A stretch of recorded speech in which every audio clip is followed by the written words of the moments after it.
Senhoras e senhores, muito boa tarde.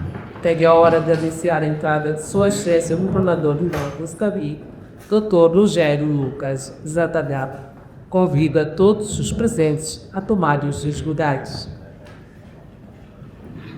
Excelência, com a vossa permissão, vamos dar início à presente conferência de imprensa.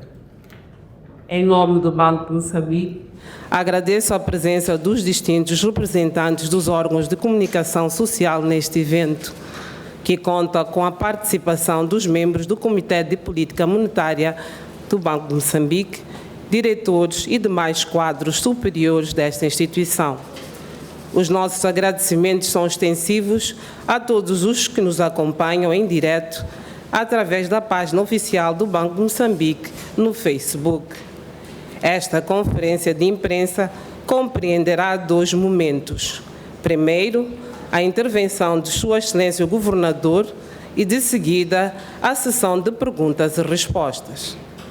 Feita esta breve apresentação, passamos ao primeiro momento desta conferência de imprensa. Tenho a honra de convidar Sua Excelência o Governador do Banco de Moçambique a usar da palavra. Boa tarde a todos. Bem, sejam bem-vindos. Taxa de juros de política monetária mantida em 9,25%. O Comitê de Política Monetária do Banco de Moçambique, CPMO, decidiu manter a taxa de juros de política monetária, taxa mínima, em 9,25%. Esta decisão é sustentada pela redução da liquidez em moeda nacional no sistema bancário, decorrente do aumento do coeficiente de reservas obrigatórias em maio último, se recorda na última sessão, quando anunciamos isso. Não obstante a prevalência de elevados riscos e incertezas associados às projeções de inflação. A presente sessão do CPMO foi precedida da reunião do Comitê de Estabilidade e Inclusão Financeira do Banco de Moçambique, que avaliou os riscos sistêmicos, as principais vulnerabilidades e a evolução dos indicadores de inclusão financeira, tendo concluído que o sistema financeiro nacional se mantém estável e resiliente e que os níveis de inclusão financeira continuam a melhorar. Perspectivas um aumento da inflação no curto prazo e uma redução da inflação para 1 dígito no médio prazo. Em junho de 2026, a inflação anual fixou-se em 7,5% após 7,2% em maio. A inflação subjacente, que exclui as frutas e vegetais e bens com preços administrados, permaneceu estável.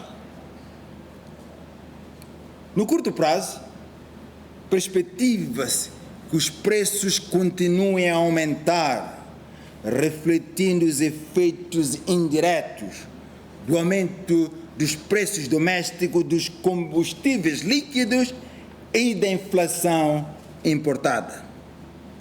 Entretanto, no médio prazo, antevê-se uma redução da inflação para 1 dígito, explicada, entre outros fatores, pela perspectiva de manutenção da estabilidade cambial e de abrandamento dos preços dos produtos energéticos e dos alimentos. Para o médio prazo, excluindo o gás natural liquefeito GNL, perspectiva-se um crescimento econômico moderado. No primeiro trimestre de 2026, estima-se que, excluindo o GNL, o Produto Interno Bruto, que é o PIB, tenha crescido em 1,1% após 4,8% no último trimestre de 2025. Quando incluído o GNL, o PIB desacelerou em 0,1% após um crescimento de 5,1% no quarto trimestre de 2025. No médio prazo, antevê-se um crescimento moderado da atividade econômica, excluindo a produção de GNL, favorecida em parte pelas perspectivas de implementação de projetos em áreas estratégicas. O endividamento público e os atrasados de dívida interna e externa mantêm-se elevados, afetando, assim, o normal funcionamento do mercado financeiro.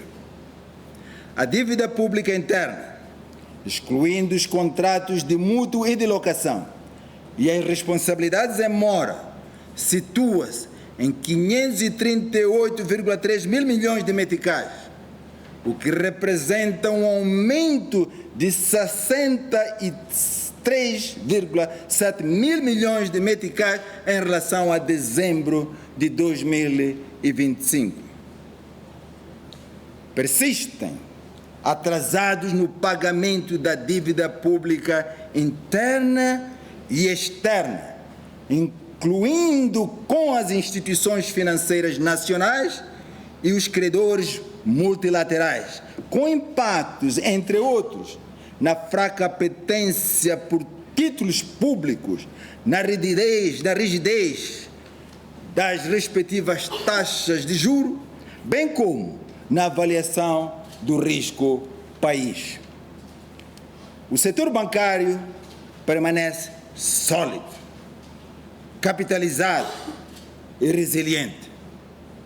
Em junho de 2026, o rácio de solvabilidade global fixou-se em 28,1% e o rácio de cobertura de liquidez de curto prazo em 55,2%, ambos bem acima dos limites mínimos regulamentares.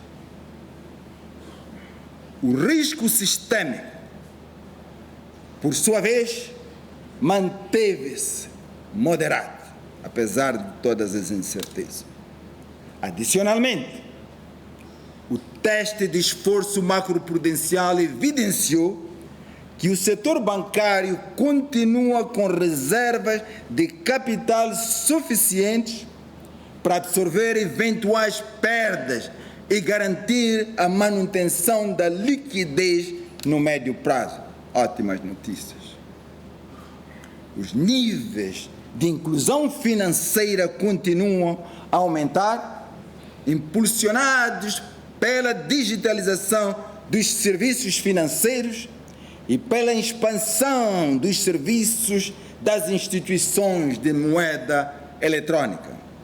Em dezembro de 2024, entre dezembro de 2024 e maio de 2026, o número de pontos de acesso aos serviços financeiros aumentou em 47%, refletindo principalmente o crescimento de agentes de moeda eletrônica, esse crescimento em 54%. Esta evolução foi acompanhada por um aumento de 18% no número de contas de moeda eletrônica, evidenciando a crescente utilização dos serviços financeiros digitais para a população adulta do nosso país. Este desempenho decorre, entre outros fatores, do impacto da interoperabilidade, que falamos muito em várias ocasiões, entre as instituições de moeda eletrônica, os bancos, microbancos e demais prestadores de serviços de pagamentos através da nossa Simurrede. A implementação do sistema de pagamentos instantâneos, METIX, dinamiza as transações financeiras. Com a introdução do METIX, observa-se uma tendência de aumento do uso deste sistema, o que evidencia maior preferência pela realização de transferências interbancárias de forma imediata, cômoda e gratuita, sendo que, desde a sua entrada em produção, em março de 2026, quando nós anunciamos na Matola, no Centro Cultural, o número de transferências triplicou para mais de 11 mil por dia. Aí, podem ver aí na tabela. O mercado cambial, aquele, registra maior fluidez, sustentada pela indústria extrativa, com elevados níveis de compra e vendas de divisas. São ótimas notícias.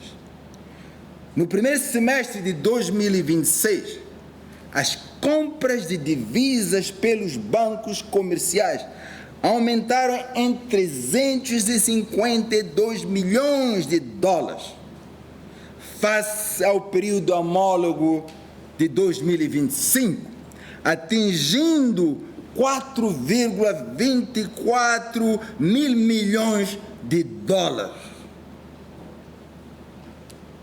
No mesmo período, as vendas de divisas pelos bancos aos seus clientes aumentaram em 356 milhões de dólares, para um total de 4,16 mil milhões de dólares.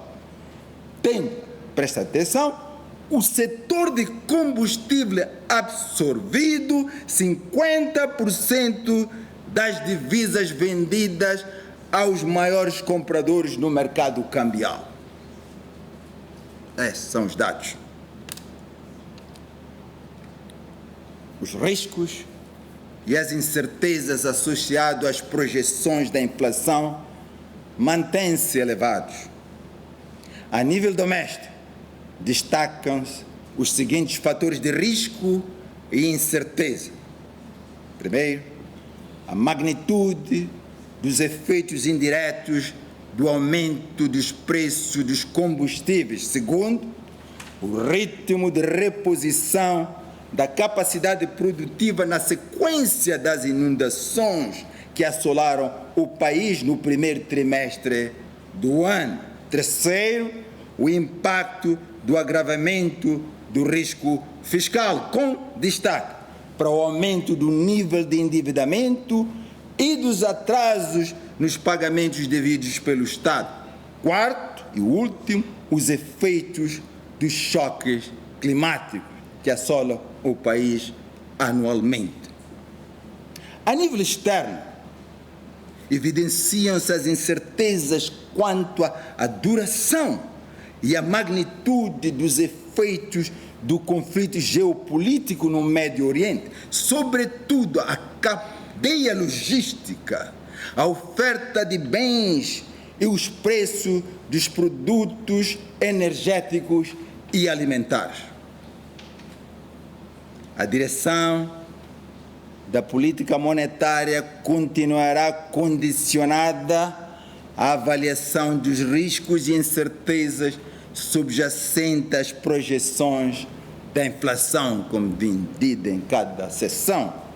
A próxima reunião ordinária do CPMO está marcada para o dia 30 de setembro de 2026. Muito obrigado.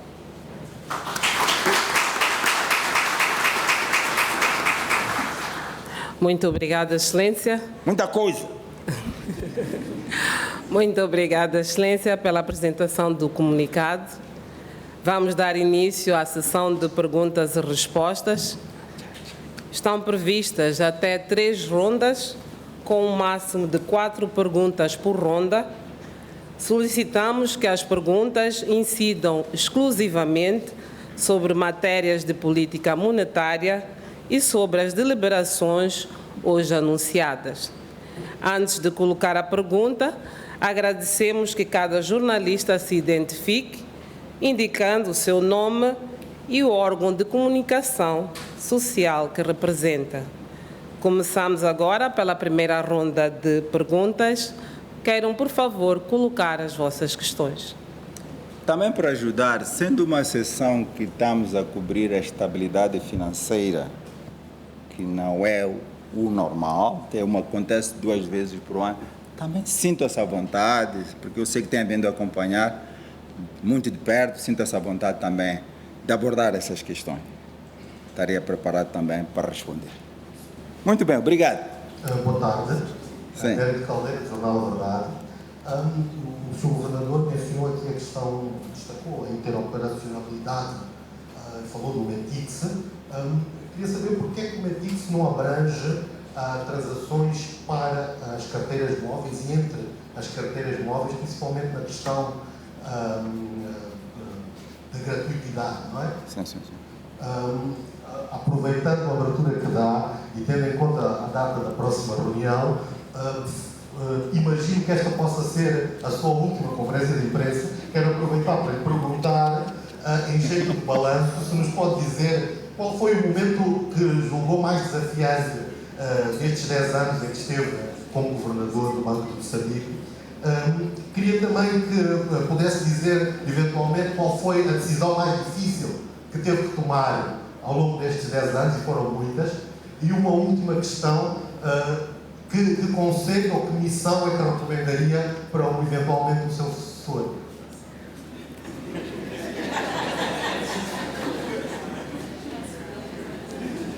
Já viram? Boa tarde. Boa tarde. Meu nome é Clemêncio Pijamo, eu sou jornalista da STV. Sim. A minha primeira questão tem a ver com um dos últimos pontos que o Sr. Governador fez referência, Sim. que é a apetência do setor dos combustíveis nas divisas para aquisição deste produto. Eu queria perceber o que é que alterou neste último período para que houvesse esta mudança por parte das empresas e dos bancos para buscarem dinheiro para responder a esta procura. Esta é a primeira questão. A segunda questão tem a ver com a inflação. Disse que a curto prazo os preços vão continuar a subir. Eu gostava de saber se existe uma previsão de esta inflação a curto prazo atingir os 2 dígitos, e disse que a médio prazo a situação estará um bocado mais controlada. Sim, sim, sim. A terceira questão, Caldeira já tinha adiantado, é em relação ao período que faltam 30 dias para terminar o mandato. Eu gostava de saber se o governador está preparado para deixar o cargo, assim como para dar continuidade a esta função, que é bastante importante, é crucial para a estabilidade económica e para a confiança dos mercados. A outra questão, se ainda permitir, como também abriu para mais questões, tem a ver com os salários. Sim. Do Conselho de Administração do Banco de Moçambique, ou da direção do Banco de Moçambique. Recentemente, no relatório de contas ou nos dados financeiros do Banco de Moçambique, vimos lá números que parecem assustadores para nós moçambicanos. São bastante elevados dos salários do Conselho de Administração. Fizemos uma comparação, podemos até estar enganados, com o Conselho de Administração, por exemplo, do banco aqui vizinho da África do Sul, e vimos que parece que aqui em Moçambique está-se a pagar mais aos administradores do banco que na África do Sul, onde temos uma economia relativamente mais robusta. O que é que explica estes salários que são pagos aos administradores do Banco Central? E, por fim, tenho mais uma questão em relação à limitação do pagamento através de cartões, tanto de crédito, débito ou pré-pago no exterior. Sabemos que até finais do ano passado, ou no fim do ano passado, tomou-se uma decisão para reduzir até 6 milhões por ano, nos pagamentos que podem ser feitos no exterior e agora uma decisão recente reduziu pela metade este valor. Quais são os fatores de risco que explicam esta decisão e o que é que se pretende ao se tomar essa decisão? Sim. Obrigado. Pronto. Acho que podemos. Excelência, obrigada. Está bem. Temos aqui arranjo, cartela móvel gratuita. Está bem. Isto é muito simples de responder. Vocês sabem, as carteiras móveis só têm um produto. Se você determinar que é gratuito, ela desaparece. Não vende mais nada. Estamos bem? 2, elas atingem uma área, um setor da economia que o setor bancário não cobre, onde entra o METIX. Nas zonas rurais, zonas remotas, não temos bancos, não temos instituições, mesmo até microbancos nessas áreas. E o METIX opera para esse sistema tradicional de banco, microbanco, evoluindo, pior. Se você diz que, se por exemplo tivéssemos que tomar a decisão de reduzir as taxas para 0, polo gratuito, as 3 instituições iam desaparecer imediatamente, porque não teriam negócios.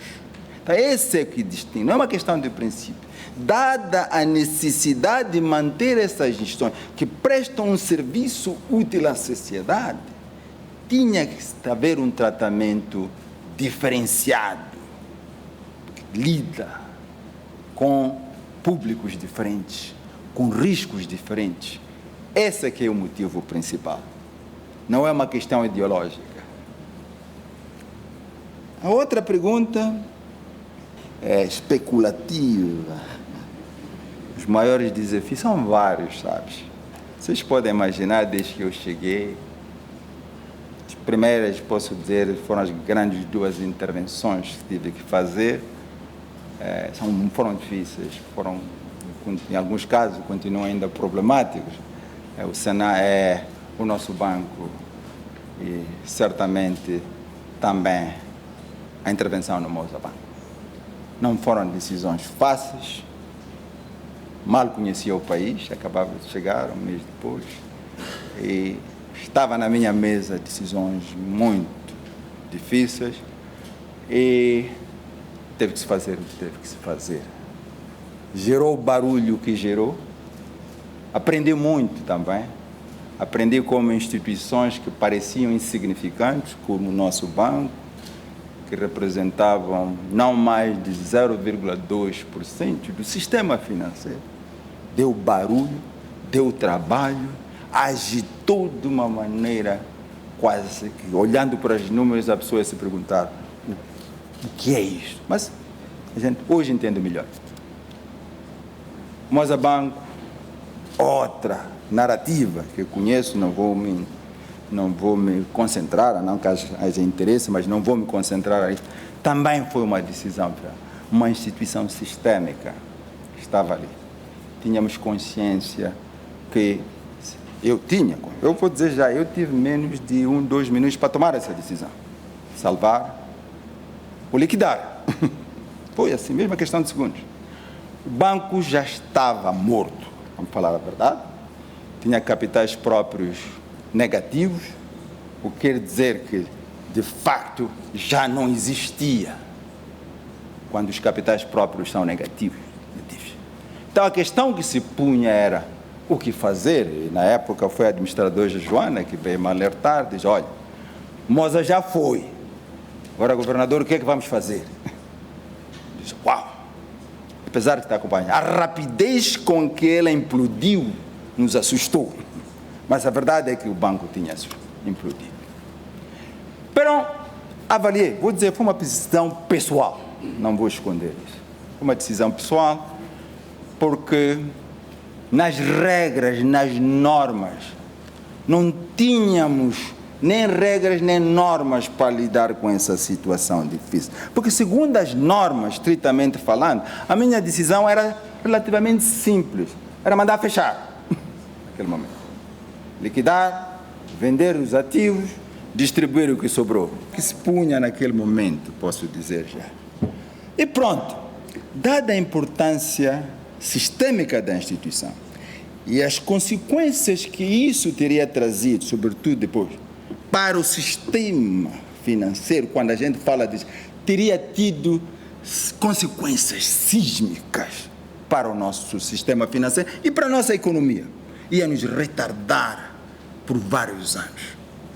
E atendendo, tomei a liberdade, devo dizer isso, tomei a liberdade de ordenar talvez a maior intervenção, não digo talvez, do Banco Central numa instituição na nossa história do país, com o objetivo de salvar a instituição e minimizar o tipo de risco que nós devemos falar. Mas não havia leis para tal, é importante dizer isso. Foi uma decisão individual. E pronto, tomou-se a decisão, dei instruções aos colegas para fazer a intervenção que era necessária para... O primeiro ato era parar a hemorragia, porque ele estava a desgastar. A corrida pelos depósitos naquele momento era tal que era o primeiro sinal. E no momento que se apercebessem fora que os depositantes não tinham mais acesso ao dinheiro, o sistema já teria caído. Então era muito importante para nós intervir antes que o público se percebesse que o Moza já era. E isso implicava uma intervenção massiva. Eu digo, não importa quem aparecer, o que pedir, dá-lhe o dinheiro. Se confiarem que há dinheiro, onde parar de se agitar. E deu certo. Mas ele é de risco, sabe por quê? Porque podia não ter dado certo. E quando não dá certo, o problema é a cabeça de quem ordenou. Porque amanhã pergunta, como é que você injetou tanto dinheiro para salvar uma instituição, para salvar um morto, com toda a sua experiência. Mas tivemos a sorte, deu certo, conseguimos rapidamente estabilizar e depois todo o processo que seguiu por aí. Não vos quero cansar muito, é só para vos dar o contexto das decisões difíceis. Eu posso passar um dia a falar disso aqui, só para dizer. Pronto, tomamos as decisões que tomamos, os barulhos continuam, porque exatamente que parte do problema é que nós não tínhamos leis, e tomamos o que é que tomamos, e o mais caricato, vamos chamar o que era, é que para garantir, minimizar os problemas jurídicos, foi importante ter o consentimento dos acionistas e dos gestores do Moza para fechar essa operação, no fim, porque seria problemático, a lei não dava. E eu quero vos dizer, concordaram, aplaudiram a decisão que o Banco de Moçambique tomou para salvar o mundo. Então isso não se questiona. Tiramos uma instituição moribunda, com capitais próprios negativos, para o que ela é hoje. Isso foi aplaudido. Está por escrito em várias decisões que os acionistas maioritários, dois, um de 49, outro de 51, que é Moçambique Capital, e outra que é o BES, de Portugal.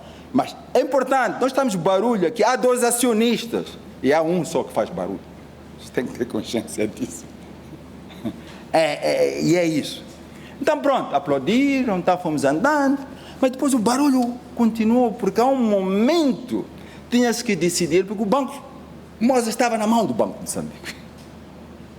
E não é nossa vocação ficar com instituições. Tem que ter consciência disso.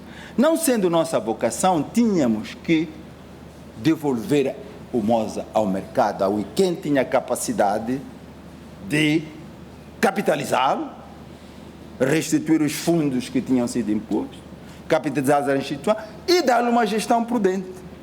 Demos um período, primeiro, exatamente hoje a coisa seria difícil, pela falta de um aparato jurídico, demos a possibilidade aos acionistas, Moza e do BES de Portugal, de, olha, querendo, tragam dinheiro, vos devolvemos o banco.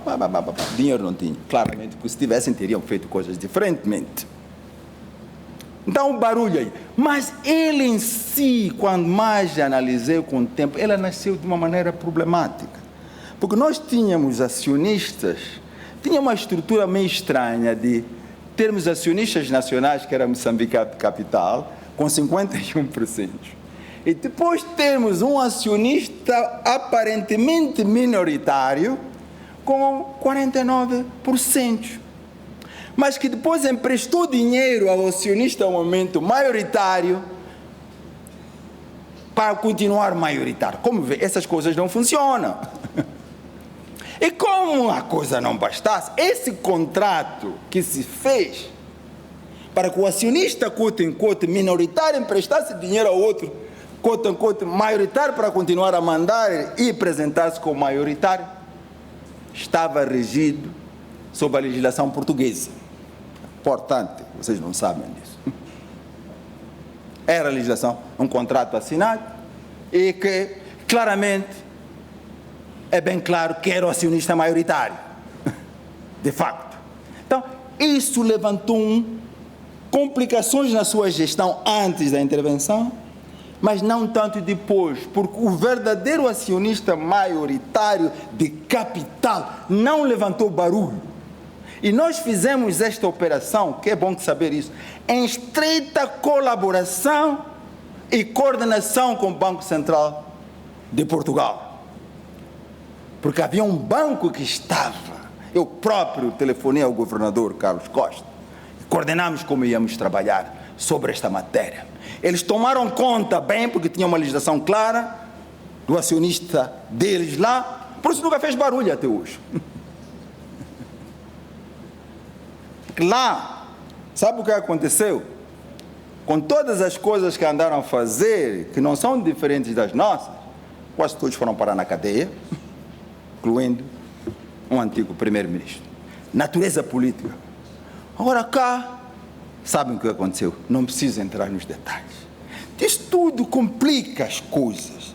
E parte dos barulhos que temos hoje tem a ver com isso.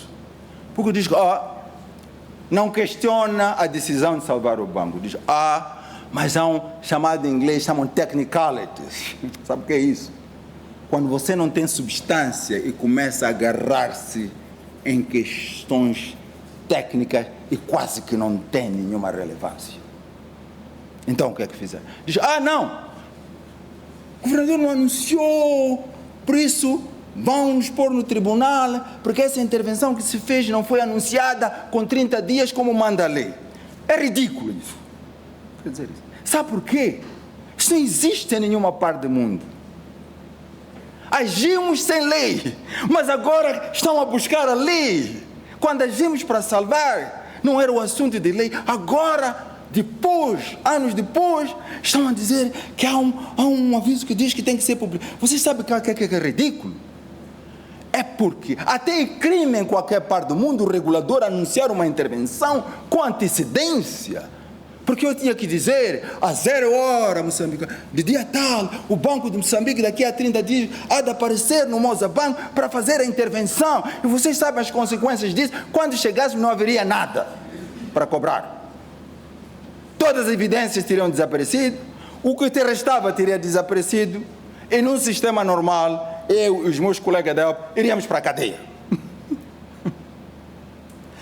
São essas coisas aqui, Cana Gerila. E é preciso dizer isso, porque há muito barulho, eu nunca quis falar dessas coisas. E como estamos no síndrome do fim do mandato, quero deixar esse registro, para que todos saibam o que acontece. Eu nunca disse isso a ninguém. Fazem barulho, fazem-se de inocentes, sabem o que fizeram. Agora estão em tecnicalidades de lei, que nunca foram questões. Então esse é que é o assunto. Mas não precisa, eu posso falar um dia sobre isso. Eu vou parar aqui. Você que me provocou. Tá bem. Várias decisões, são várias, mas mais recentes, são muitas. Nosso país é complexo. Sabe quais são as decisões mais difíceis que nós temos de tomar como governador? Eu falo aos meus colegas aqui, toda hora. Eu digo, os caros colegas, vocês podem gostar de mim, sou um tecnocrata, mas a decisão mais importante é eu permitir que vocês trabalhem à vontade. Façam o vosso trabalho com serenidade. E esse é o meu trabalho como governador. Que ninguém interfira no vosso trabalho.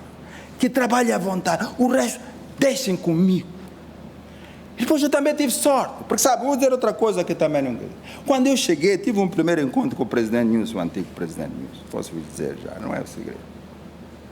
Não lhe conhecia de nenhum lado, se vocês pensam. E ele também não me conhecia.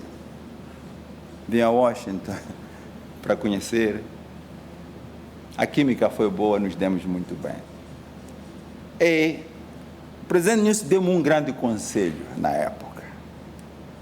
Que ele conhecia a realidade do país. Eu não conhecia. 3 décadas fora do país, no banco, não, 3, no fundo, 40 anos fora. Você sabe o que quer dizer isso? Não cresci aqui, não trabalhei aqui, não conheço nada.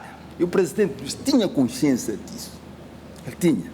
Então, ele disse, sabe, governador, ainda não era governador, chegava, começamos a conhecer, tal, vim, passei lá, não entendo detalhe. Ele me deu um grande conselho, ele disse, sabes, se você, como governador, não tomar as decisões que você deve tomar por causa de barulhos, você não vai fazer nada. Porque tudo que você fizer vai dar barulho. De um lado, pela natureza do país. Por isso, esses barulhos deixam comigo. E dito e feito, eu trabalhei à vontade. Vocês sabem, todos os barulhos de natureza política, eu não tinha. E isso foi a tranquilidade que teve, que continua a ter, de ter que tomar decisões difíceis, sem ter que me preocupar, digamos, dos barulhos que são inevitáveis, porque a classe política, representada pelo próprio presidente da República, antes o presidente Nilson, tomam conta do barulho, protegem o banco. E é isso que se quer, mas não é fácil. É o que eu digo, podem te perguntar. A maior contribuição que eu estou a fazer a esta instituição é essa. E é diário, e é contínuo, porque as pressões não são poucas. Está bem? Basta.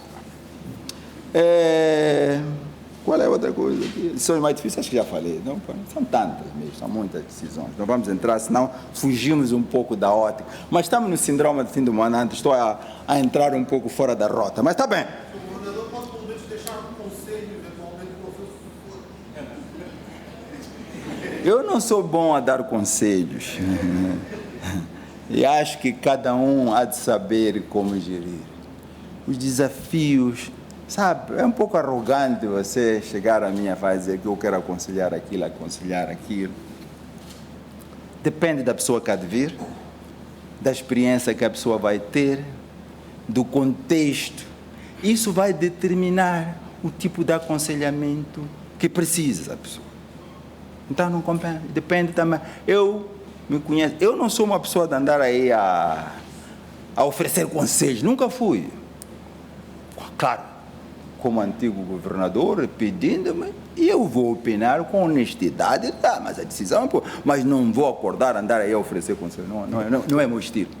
Qual é que acha que será o principal desafio para o próximo quinto? Eu não, desafios mudam, cada governador, olha, os meus predecessores, o governador Maliani teve certos desafios, o governador Gobi teve, eu tive outros bem diferentes, e quero acreditar que o próximo governador vai ter os seus desafios, e ele vai encontrar uma forma de lidar com eles.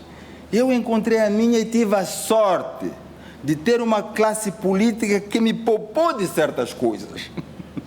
É verdade. Vocês não podem perceber, eu não me preocupava mesmo da parte política, porque ela me poupou pela cabeça do próprio chefe de Estado, o anterior e o presidente. Então, isso já... Mas talvez o próximo não precisa disso, precisa de outras coisas. Então é isso. Eu sou de fora, como é que ia funcionar? Eu tinha clareza também de uma coisa que eu disse, se eu tiver que lidar com classe política, como não entendo, acabou a minha missão. Porque não vou saber como lidar. Complexo lidar com a classe política, sobretudo quando você não a conhece, não entende. Mas isso foi facilitado a minha vida, sabe, nesse aspecto. Estou muito grato por esse apoio incondicional que nunca faltou em mim para fazer e tomar as decisões mais difíceis que eu tomei no Banco de Moçambique. Estou grato mesmo. Não é fácil. E é raro, posso dizer já. Muito bem. Mas o que é que aqui estamos a ver aqui? Inflação de curto prazo, inflação de setores combustíveis. Sim, divisa. creio que a apetência, o que alterou? Isso, a apetência do setor dos combustíveis, Não. exatamente pelas Ali, divisas. sempre tenho estado a dizer, na realidade, disponibilidades havia, mas bem, pouco menor do que tinham agora. Os bancos avaliam riscos. Eu sempre, há disponibilidade? Sim, mas não quer dizer que querem oferecer. Porque estão continuamente a avaliar o risco do negócio, o risco apresentado pelos clientes e até a necessidade de sentar-se na liquidez. São decisões dos bancos, que o banco não interfere. Então, hoje, talvez com um ambiente mais melhorado, recorda que isto começou num período complicado, ligado às manifestações pós-eleitorais. É aí que começaram os problemas. Verdade? Vocês têm que notar. E o banqueiro é conservador. Veio toda essa agitação de não entendo onde isto vai, sento-me no dinheiro. E não era só em dólar, em meticais também. Para. O risco não... Quando o banqueiro não pode avaliar o risco, senta-se. Encaixa, aumenta. E viu-se. Se olharam para os números, temos a presença. Esses números de liquidez aumentaram com eles, mas não estavam disponibilizados. A avaliação é diferente hoje. O país é outro. A parte política é outra. Aquelas manifestações que não estão. Então, essa talvez pode ser parte disso, mas é de uma avaliação. Mas mais que isso, hoje temos disponibilidades também maiores de divisas, como falamos das grandes conversões que estão a acontecer a níveis históricos, recordes, histórico recorde. Então, também isso facilita o papel da banca em intermediar esses recursos. Então, estamos aí. Quer mais preparação? O que é? Está preparado, você já não precisa responder. Está preparado para largar o carro? Essa pergunta não é a primeira vez que se pôs. A primeira vez levantou-se na Zambésia. Você recorda, tivemos um consultivo no meio da turbulência do apagão. Eu respondi a essa pergunta. E o próprio presidente mesmo sabe, eu sempre disse que estou preparado. Quando a minha missão já não faz sentido, eu tenho que partir em qualquer momento. Nem tem nada a ver com mandar. E os chefes de Estado sabem disso. Não sei por que acabaram. Porque você tem uma missão a cumprir, incumbida pelo chefe de Estado, através do juramento que eu fiz. E pronto. Mas no momento que já as coisas, ou você não consegue, ou está cansado, ou é incapaz, ou há necessidade de dar uma nova direção, que também é justo, é preciso mudar. É bom mudar, não tem nada de errado. Este é o trabalho mais longo que mantive na minha vida. Eu não sou eu sou impaciente, não sei se vocês já se percebem. Eu não sou uma pessoa de sentar-se em posições. Esta é a posição. Eu estive no Fundo Monetário muito tempo, 3 décadas, mas mudei muito.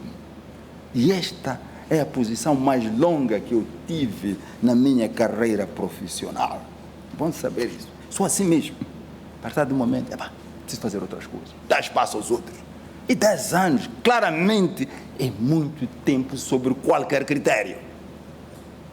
Por quê? Eu digo, sabe uma coisa? Se depois de 10 anos você diz que eu tenho que continuar porque não cumpri a sua missão, alguma coisa está errada. Se não cumpriu, é bom dar espaço ao outro para fazer as coisas. Eu digo, estão aqui, vocês perguntam aqui, eu digo. Mas também se cumpriu, é bom dar o espaço para dar uma nova dinâmica. Essa é a minha visão das coisas. Então, eu estou todos os dias preparado para largar o cargo. Isso nunca foi assunto. Então não é porque estou estou cá porque houve uma decisão que devia, mas no momento que achas que é oportuno, eu estou pronto. E é essa a minha vida profissional. Sempre foi assim.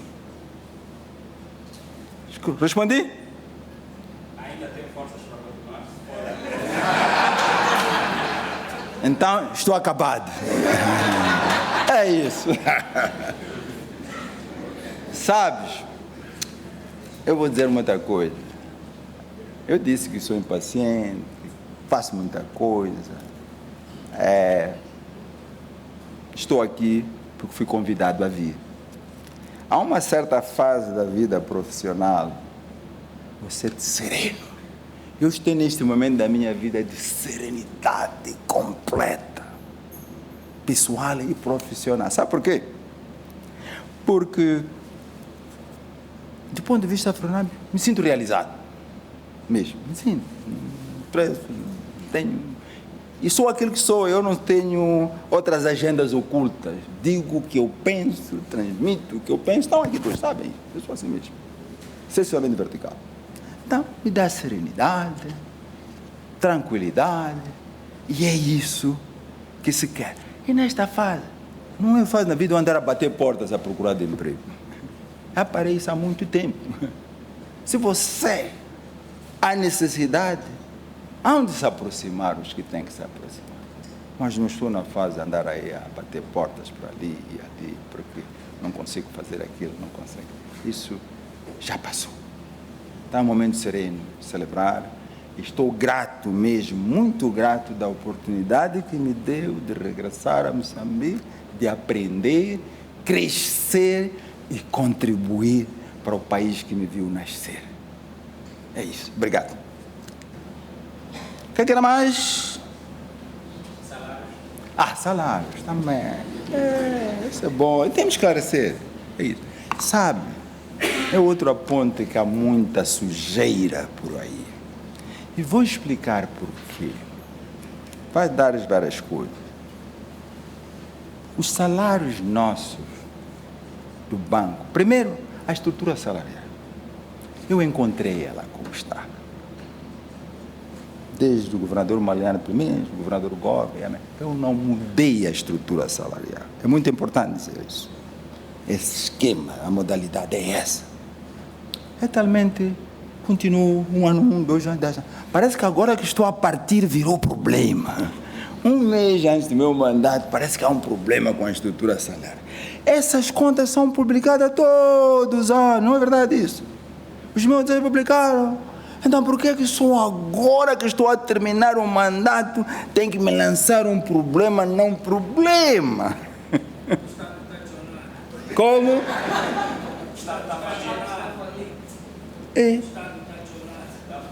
É outro assunto esse, que não tem nada a ver conosco nesse aspecto. Porque o orçamento do banco é o orçamento do banco, não se mistura com o orçamento do Estado. É o primeiro ponto. Então, não pensa porque se paga o que se paga. É porque se tira recursos do Estado. Não é assim que funciona. 2, existe um acordo coletivo de trabalho para os funcionários bancários.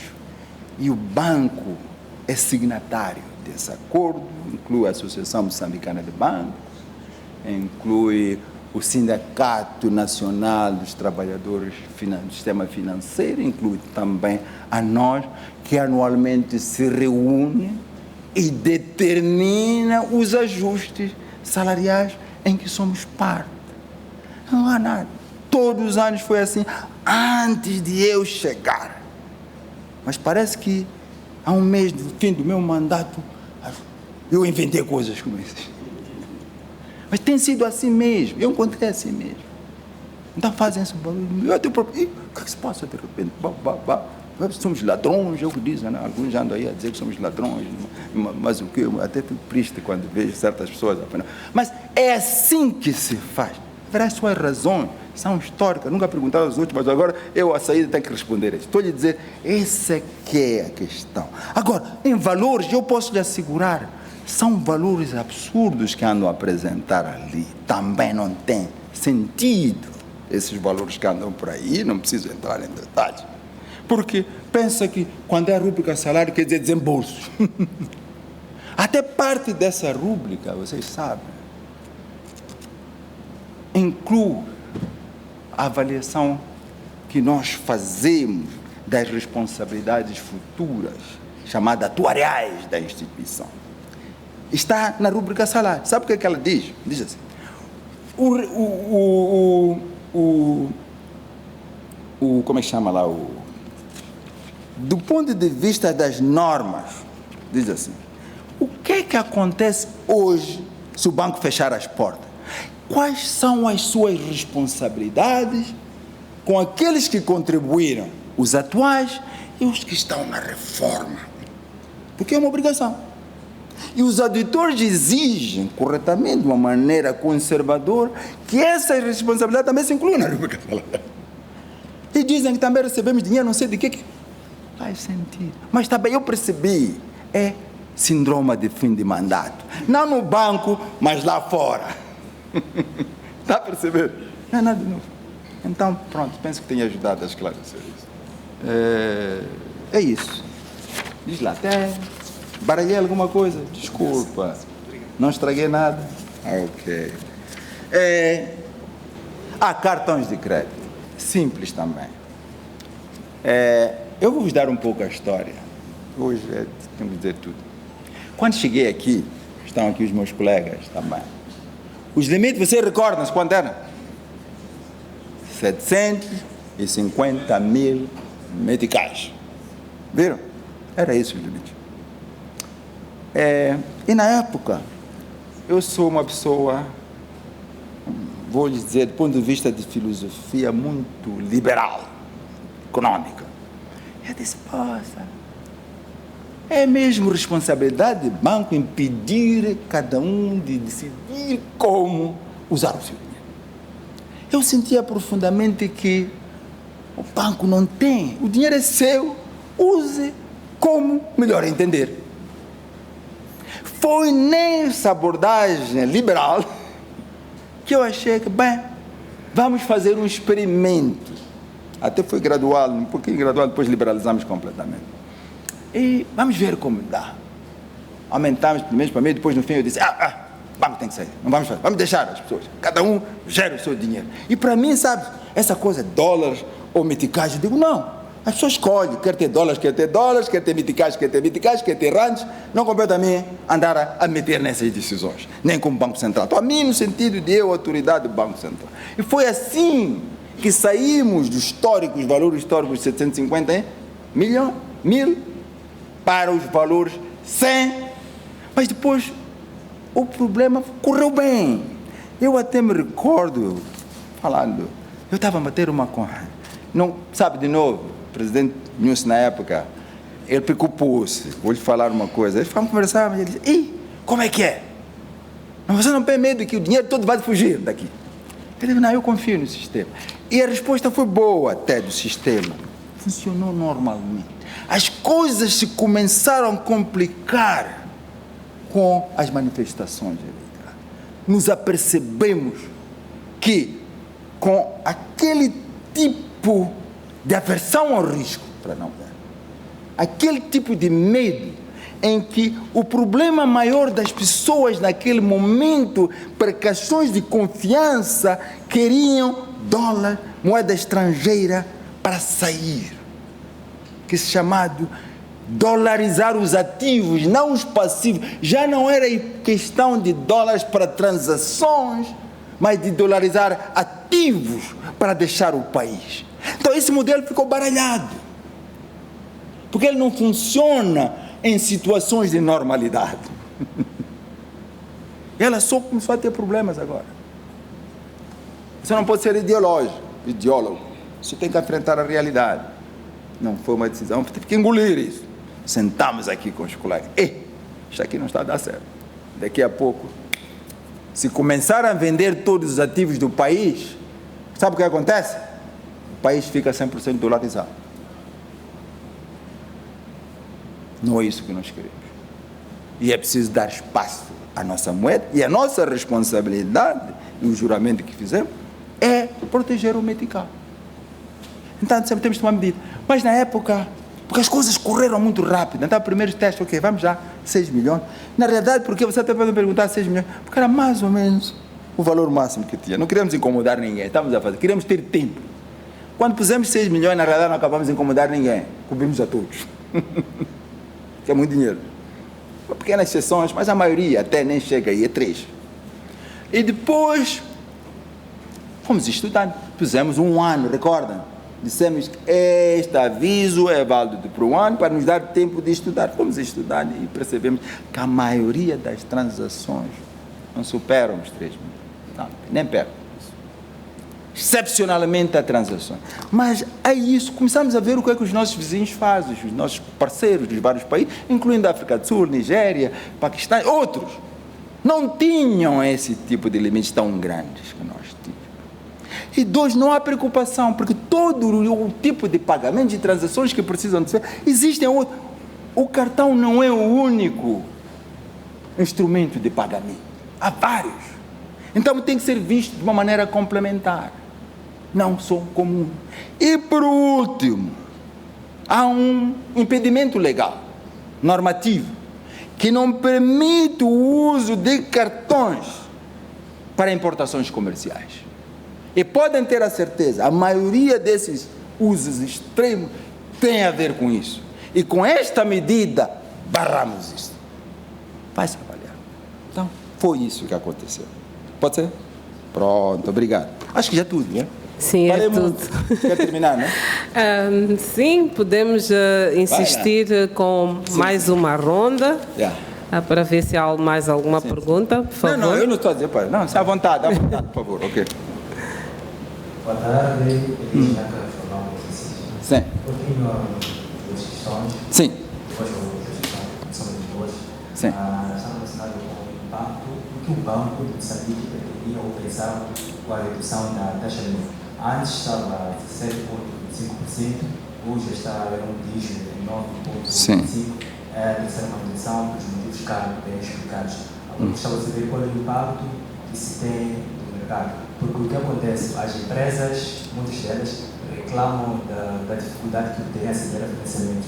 O custo do dinheiro continua elevado, apesar da taxa mínima ter reduzido. Sabemos muito bem que, para além da taxa mínima, nas operações de crédito, funciona também a prime rate, que é também evocada em relação do risco dos próprios requerentes. Sim. Entretanto, quando o banco muitas vezes justifica a questão da prime rate como outro indicador que é usado pelos bancos para poder conceder esse crédito. Sabemos que também a prime rate é de conta o indexante único, que é também um indicador que é avaliado pelo próprio Banco de Moçambique. Então, gostava de saber, em linhas gerais, qual é o impacto que pretendia, em primeiro lugar, o banco alcançar com esta redução de 17, hoje estamos em um dígito, e se isso está a verificar no mercado. Uma segunda questão também temos alguns indicadores. Está dentro da primeira questão, o crédito, a economia não está a ter uma adesão conforme esperado, sobretudo nas empresas, que é o foco e o segmento mais tem se queixado. Somente em abril verificou-se uma redução de 0,3% para as empresas do setor privado, uma realidade contrária quando olhado para as empresas do setor público, que receberam o maior bolo na ordem de 33,6%. Então, gostava de perceber este comportamento do mercado, o que o banco verifica com tudo isso. Uma última questão também, há algum tempo, relativamente às divisas, disse que o governador do banco disse que há alguns atores ou empresários que vão aos bancos e levam divisas a justificar o pagamento de operações que na prática não se evidenciam. Agora, gostava de ter um ponto de situação desta situação, se ainda continua a se verificar, quais são as medidas, também são medidas de conta, tendo em conta que esta é uma prática contida ou considerada ilegal. Obrigado. Sim. Posso responder ou está bem? Penso que pode responder, Excelência. Todas são... A mais ou posso já... Está certo. Desculpa, não disse. Sim. O governador aceitar fazer uma foto de família, já que aqui eles se despediam, né? Sim. de concorrência de uma data, como já foi Sabes, quando há despedida, eu tenho que entregar o cargo a alguém. Neste momento podemos fazer, pode ser? Tudo bem, A gente tem que entregar o cargo. Aí, verdadeiramente. Assim, estou a antecipar, já que vocês estavam ansiosos. Para a verdade, eu não vim preparado para falar todas essas coisas que andei a falar. Mas, dada a ansiedade, entendi que era oportuno tocar certos temas. Mas se devemos falar, eu deixo aí aos colegas, mas podemos fazer foto, mas não podemos necessariamente. Acho que dá ou não dá, você que sabe. Não sei se é que sabem, não sei lá o que vocês querem. Sabe, aqui há os que mandam aqui no banco. Né? Não sou eu, em tudo. Mas vamos ter oportunidades também. Mas como é que é? Excelência, vamos ter oportunidade. Vocês é que vejam disso. Obrigado pela direção. Sr. Governador, bom, quando se referiu ao risco de incerteza social, as projeções Sim. da inflação, não mencionou aqui uma questão que tem a ver com aquilo que são as recentes evoluções no contexto das decisões que o governo tem tomado, que tem a ver com a estratégia do governo para regularizar dívidas aos fornecedores. E gostaria de saber se esse lado terá sido pelo facto de não estar a duvidar que o Estado possa ter capacidade de pagar os 81 milhões que deram aos fornecedores de bens e serviços de uma só vez, ou sente que isso aí não terá nenhum impacto naquilo que poderá ser a inflação, a liquidez e a estabilidade macroeconómica nos próximos meses? Só para entender bem, a questão é... A questão é, com a aprovação desta estratégia, né, para regularizar a dívida dos fornecedores, gostamos de saber se isso não terá, se o governo decidir, por exemplo, de um dia para o outro, abordar e pagar os 71 milhões que deram aos fornecedores de bens e serviços, se isso não poderá ter algum impacto inflacionário no contexto nacional e também criar alguns problemas para a estabilidade macroeconómica nos próximos meses. E, bom, tenho aqui outra questão que tem a ver com a entrada no clube dos que franqueiam capitais de novos atores. Refiro, neste caso, as agências recrutadoras de mão de obra. Isso foi aferido pelo meu filho, não sei quem está a dizer. Gostava de perceber, saber se isso, o governador, se isso estava no radar das áreas de risco previstos pelo banco, e também saber se, por causa disso mesmo, o banco estará equacionado a tomar algumas medidas para evitar que o país retorne àquela posição anterior de constar na lista, se quiser. Sim. Tá certo, obrigado. Assessor, como é que é? Vou já atacar as perguntas. Posso? Sim, sim. Sim, sim. Eu gostava de saber, há uma questão que nós sempre colocamos, Sim. que tem a ver com, é muito técnico, aparece sempre no relatório de contas do Banco de Moçambique, os auditores sempre aparecem lá a alertar que o Estado moçambicano continua sem assumir as perdas cambiais e por isso está a violar a lei orgânica do Banco de Moçambique. Onde que está a dificuldade do Banco Central, com toda a capacidade que tem, a estrutura toda montada, em fazer cumprir esta lei orgânica do Banco de Moçambique? Está a ser violada por alguém ou por uma entidade que não devia violar por nada esta lei, ou a legislação no geral? Esta é uma questão. E por fim, não acredito muito no fim, mas eu gostava de saber por que é que o governador do Banco de Moçambique, nesses 10 anos, não aceitou o convite da Assembleia da República para ir ser ouvido pelo povo, porque é lá onde está a Casa do Povo, estão lá os nossos representantes. Sempre indicou um administrador, uma outra pessoa, e pessoalmente nunca foi lá ao banco, à Assembleia da República para responder às questões do povo. Tá bom. Muito obrigado. Ok. Talvez vou começar para a última. Para ficar claro. Também é um desses mal-entendimentos que andam por aí, que é mesmo mal-entendimento, é o entendimento. Primeiro, para corrigir, eu já estive na Assembleia da República. 2 vezes, pelo menos, que eu me recordo. Primeira vez, o apagão. Você recorda? Eu recebi uma comunicação, solicitação, eram tipo 19 horas. E no dia seguinte de manhã, eu estava partindo para Quilimane, para o consultivo de Quilimane. Tinha razões mais que suficientes para dizer, não vou, porque estou a correr, tenho um avião e tal. Recebi, entendi a importância de estar pessoalmente presente e lidar com a questão do apagão. Fui sozinho. Enfrentei a comissão, não me engano, do orçamento e tal, e respondi a todas as perguntas. E dali corri para o aeroporto, o avião estava à minha espera, desesperadamente. Me ajudaram, guardando, porque o tempo já tinha passado. Estavam todos passageiros aí, mas apesar disso, fui. É só para dizer, para mostrar o respeito que eu pessoalmente tenho pelos representantes do povo, pela nossa Assembleia da República. E tenho mesmo, e é genuíno, é preciso dizer isso. Fui uma segunda vez numa questão mais interna para a apresentação da questão do Fundo Soberano, depois de ter aprovado, era preciso... fui lá, mas foi mais interno, não tinha muita... Tinha a presença da imprensa, estive lá. Foi já na sede, a segunda vez. E há outras instâncias. O que é que se passa? É preciso esclarecer isso. E a mais problemática que houve estava ligado à questão do Fundo Soberano. Ok? Se era convocação ou não, é outra. O que é que se passa ali? Houve várias audiências.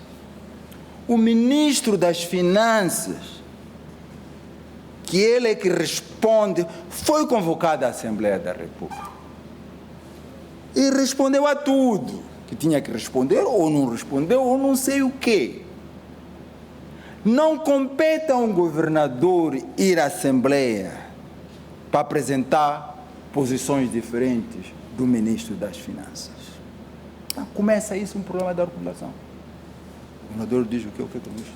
Então, estávamos aí nessa situação. Independentemente das partes, até como foi convocado, essas coisas todas, seguiu ou não seguiu, mas a essência ali era, como é que o ministro esteve lá, não sei, até 2 vezes, como respondeu, eu vou fazer lá o quê? Esse projeto é do governo, não é do Banco de Moçambique. E quem representa o banco em todas as questões da Assembleia não é o Banco de Moçambique, é o governo. Qual é o meu papel lá? Não era de desrespeito, era de substância mesmo. Porque se houvesse substância, eu estaria lá. Agora uns diziam, correr, substância, foi o governador. Por quê? Eu disse, foi o administrador Jamal que estava. Eu digo, bem, senhor Jamal, talvez precisam de questões técnicas. O ministro já esteve lá, o que é que mais eu posso dizer das grandes linhas? O governador, doutor Jamal, foi ele que liderou o nosso projeto do Fundo Soberano. O conhece dentro. Eu digo, talvez precisam de detalhes, você é a melhor pessoa mais indicada para responder. Foi essa abordagem. Não era desrespeito. Eu tinha consciência que estava a mandar um quadro extremamente competente para lidar com isso.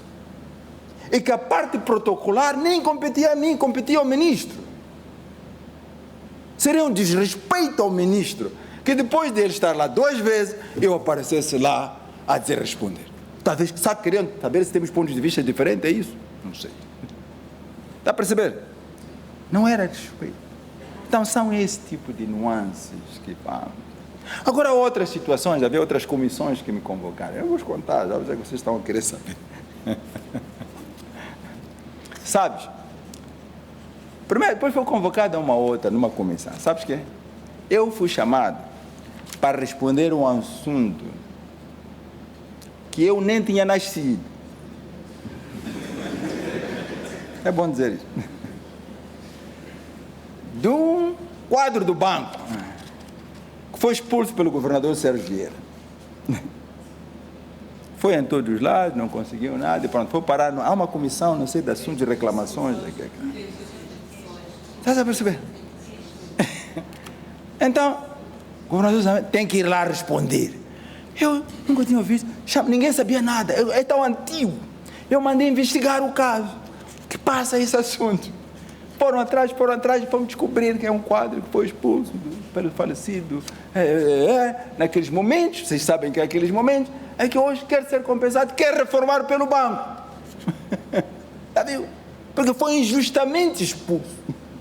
Depois eu me pergunto, nossa, quantos governadores passaram? Desde o governador Sérgio Vieira, sou eu mesmo que tenho que responder a isso. Você já percebe? Sou eu mesmo que tenho que ser convocado. São esse tipo de coisas que eu não fui. Mas eu tive a cortesia de mandar de novo a embaixadora Benedita. Pedia, vai lá. Porque eu nem sei nada disso. Nem existia. Citer talvez estava de fraldas. Ela também não conhecia o caso. Tivemos que ir, graças a Deus, o banco tem bons materiais nos recursos humanos. Fomos atrás, foi lá, respondeu todas as perguntas, não é isso? Respondeu a tudo. Então, nesses casos específicos, há vários, não quero vos cansar. Quero mesmo esse tipo de coisas que talvez era mais presença que outra coisa. Mandei, foi ela que foi lá. Respondeu a tudo. Disseram, estão satisfeitos. Mas o governador não veio. Está a perceber? Então, não é respeito. Porque quem representa o banco na Assembleia não é o governador, é o ministro das Finanças. Portanto, ter isso em mente. Obrigado. É por isso que comecei com essa ponta. Agora vamos a questões mais mundanas agora. Então, havia uma pergunta... desculpa, tá aí. O Estado de Moçambique, a violação da lei orgânica. Essa é uma pergunta que tem que fazer ao Estado. Se o faz, porque não tem recurso. A dívida é enorme, vamos ser realistas. Neste momento, o Estado não tem capacidade de honrar esse compromisso. Essa aqui é a fato. É fácil dizer que sim. Já vem assim há muito tempo. Mas mesmo que o quisesse, não tem. Com todas as dificuldades que nós elencamos hoje mesmo nesse comunicado, temos visto. Então, mas é a pergunta que tem que fazer ao Estado. Qual é a agenda, qual é o programa, e etc, etc. E não é novo isso. Já encontrei esse assunto com o meu predecessor, não bem de mim. 2005. Como é? Desde 2005. Está a ver? Eu não estava aqui. Então é antigo. Então, não sou eu que devo responder a essa pergunta. Então, não tivemos capacidade nesse período todo. Eu estou a dizer, este assunto é antiquérrimo. Então, tem barbas brancas e certamente o Estado está a refletir como lidar com isso. Não tenho a informação de como. É preciso perguntar ao Estado como quer lidar com isso. Não somos nós que podemos responder. Não compete a nós responder a essa pergunta. E tenho a clareza que certamente há uma discussão interna de como lidar com isso. Mas eu não sei mesmo, não sei, acho que não temos essa informação. É isso que acontece. O que era mais? A outra coisa de entregas de obra, tá, essas coisas também, sabes que o banco não... Há certas coisas que não estão no nosso core business, sabes? Uma coisa é opinar, outra coisa é ter competência para responder. Eu não tenho competências para responder a essas questões. Posso opinar, eu não sou uma pessoa que gosta de opinar de coisas que não entendo ou não tenho a competência específica que nem está nesta casa. Então deixamos aí, leva as instâncias que devem responder, que têm o conhecimento para lidar com esse assunto também. Porque eu vou ser mais um comentador da praça sobre o assunto que não está no nosso core business. E o que é que era mais? Há mais alguma coisa que esqueci? Esqueci mais alguma coisa? Ajuda-me. A questão da dívida dos 81 milhões Como é que é? Terá um impacto inflacionário. Sim. Sim. Impacto inflacionário, sabes o quê? tudo depende do que é que o banco vai tomar medidas. É por isso que existe o Banco de Moçambique. Vamos saber como responder, como mitigar, como neutralizar. Não vamos ficar de braços cruzados. Se há uma decisão de fazer esse pagamento, nós vamos saber como responder para mitigar o impacto disso sobre a inflação. E é o papel do banco nisso. E temos instrumentos para lidar com isso. Você viu o que fizemos em maio? Uma parte disso. Quando vimos que havia uma liquidez excessiva, que poderia ser nociva, excessiva, que poderia se traduzir em nociva, tomamos medidas. Neutralizamos essa liquidez em acima de 10% mais, recordas? Em maio. Como essa e outras. Então, temos instrumentos também para lidar com isso. O que é mais? Ajuda-me aí, ajuda. É tudo, né? Taxa mínima, sim. O quê? O impacto? Impacto da taxa mínima. Sim, também pensei essa pergunta. O impacto da taxa mínima, o que é que... Nós, em última instância, começamos uma trajetória que durou muito tempo, recorda-se, quase 2 anos. Dos 17, para o que temos hoje. Durou um pouco mais de 24 meses. O que tínhamos em mente era facilitar um pouco mais. Víamos que a inflação estava bem controlada, era baixa mesmo, e com a inflação baixa, com as perspectivas de uma inflação baixa, e o que chamam os trade-offs, inflation, output, mais favoráveis para a atividade econômica, que tinha chegado o momento do Banco Central, de uma maneira sustentada, ou sustained, de sinalizar uma trajetória. Por isso que anunciamos, daqui para frente, para os próximos 24 a 36 meses, a trajetória do banco vai ser esta. Foi anunciado.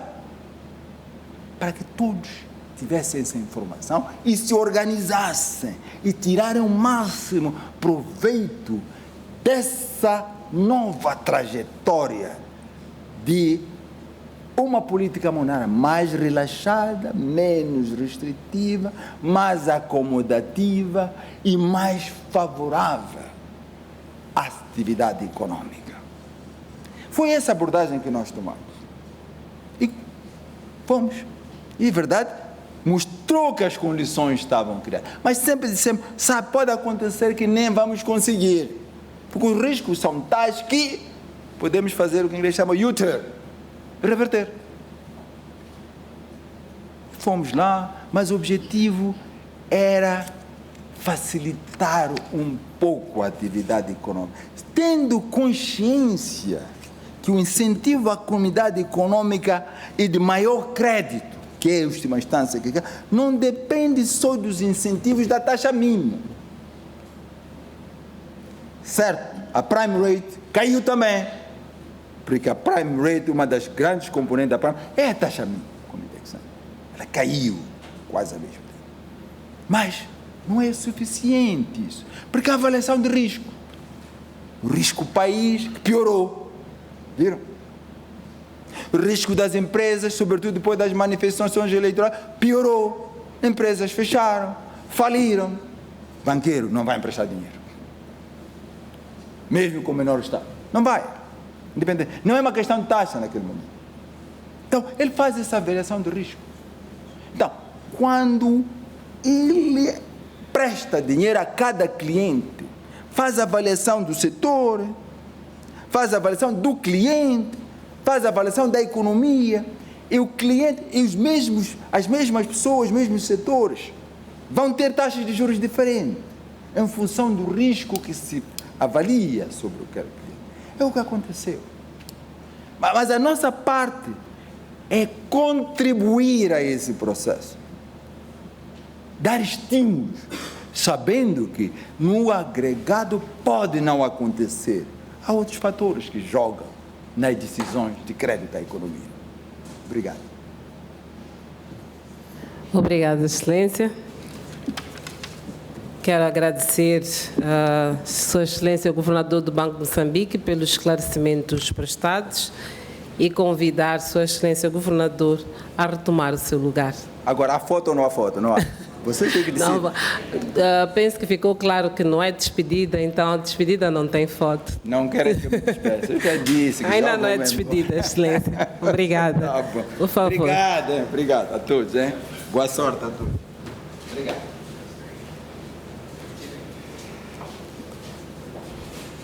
Obrigada, Excelência, uma vez mais. Renovo os agradecimentos do Banco de Moçambique aos parceiros da comunicação social pelas questões colocadas e pela vossa participação. Informamos que o comunicado do Comitê de Política Monetária já se encontra disponível na página oficial do Banco de Moçambique. Recordamos que a próxima reunião do Comitê de Política Monetária está agendada para o dia 30 de setembro de 2026. Chegamos assim ao fim da nossa conferência de imprensa. Anuncio neste momento a retirada de Sua Excelência o Governador do Banco de Moçambique, Dr. Rogério Lucas Zandamela. Obrigado.